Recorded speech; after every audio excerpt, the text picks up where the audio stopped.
All right, Nikita's just arrived, so you might not be able to say too much, but why did you approach Darkon for this fight? We had a couple of options available. I did get an email from one of Darkon's fans to say surely he has to be next.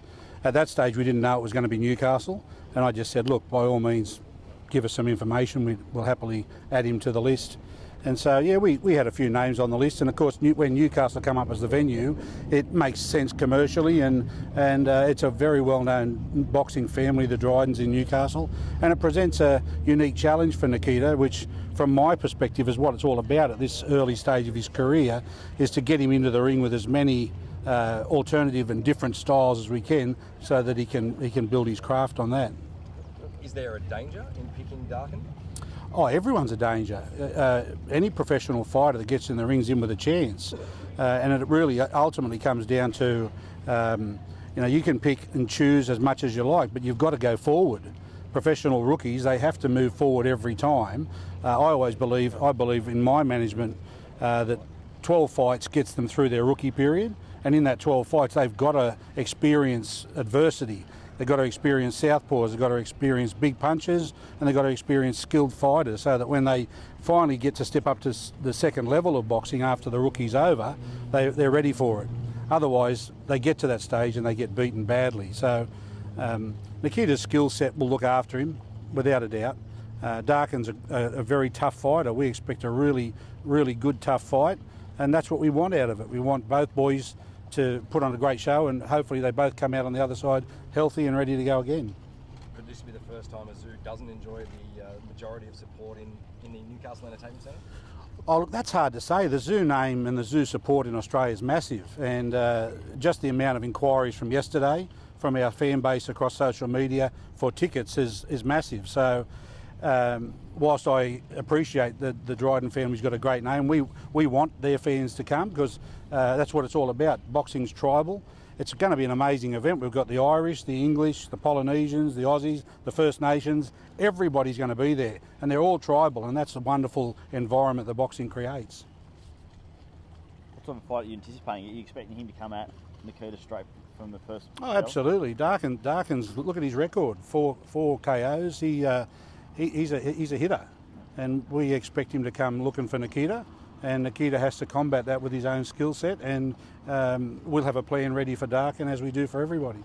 The fact that you keep coming back to Newcastle, does that show that Newcastle's heavily in your plans for bigger and fights the further he goes along? It all started from when Tim and I first started his pro career. I said one of the things that I wanted to do was bring him to Newcastle to experience what his dad did. We had 7 fights in Newcastle with Kostya, and they were all bell ringers.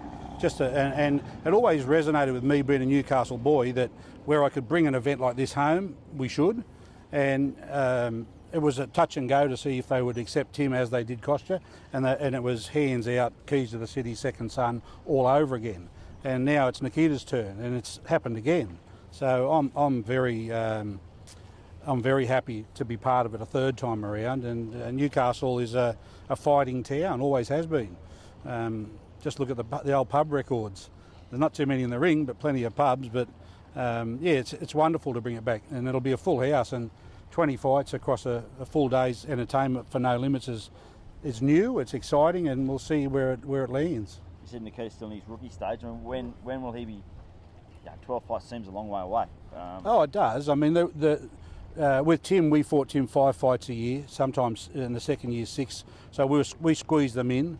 But it's all about, like I said, Nikita had a wonderful amateur career, had a significant break from boxing to study and complete his architecture degree. And to come back to pro boxing, you've got to be wary of the fact that it's all new. He hasn't fought as a pro, so it's all new. So we have to bring him along at a good rate, but nothing silly. It's not a race. He's only a young man, 23 years old, so time's on our side. I would suggest that it's at least 2 years from start to get to that point where if you keep winning and you're fighting well and you're learning as you go, then you're out of your rookie and you're into the next level. From being in Newcastle yourself, would you think that maybe the last 12 months boxing's having a bit of a resurgence, particularly with the fan base and as a sport? It really is. I mean, we had the Kostya period, and then we had Choc Mundine, And outside of those boys, there wasn't a lot that ignited boxing. And then Tim came back onto the scene, and suddenly there was a real interest in the Tszyu name, and there was always that question, is he as good as his dad? Well, our role to manage Tim was to let him establish himself. He's not his father, and he's done that now. And so on the back of that, and Paul Gallen and No Limit Boxing and the quality shows, there's been a huge revival in Australia, but also worldwide, and in particular the females. The girl boxing worldwide's taken off. It's red hot right now. So all things considered, boxing is really in a great place, and you're starting to see that by bringing these shows to regional towns.